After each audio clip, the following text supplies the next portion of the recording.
बरोबर आहे.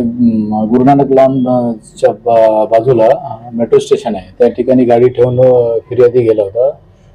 चोरी गेल्याची परत माहिती दिली पोलीस स्टेशनला. त्याच्यावरून ते मागावर होते डीबी पथक. तिथे पेट्रोलिंग दरम्यान एक संशयित इसम गाडी सोडून पडून गेला. ती गाडी चोरीची निघाली.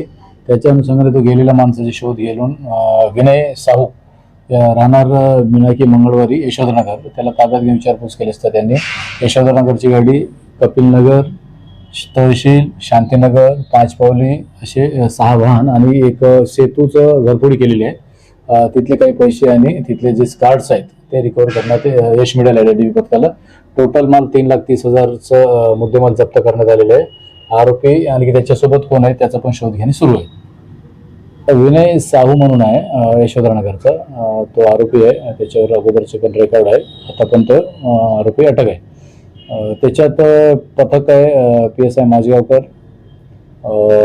रवींद्र राऊत, मुकेश यादव, युनुस शेख, पाल, अमित ठाकूर आणि रेवतकर या डीबी पथकाने ही कारवाई केलेली आहे. बरोबर आहे. मान्य न्यायालयातून आरोपी अटक करूनच त्याला एक दिवस PCR घेण्यात आला. PCR दरम्यान पण आणखी काही गुन्हे उघडकीस आलेले आहे आणि त्याच्यानंतर एक आरोपी जो आहे ते सोबतचा तो जर मिळाल्यास आणखी काही गुन्हे उघडकीस येतील.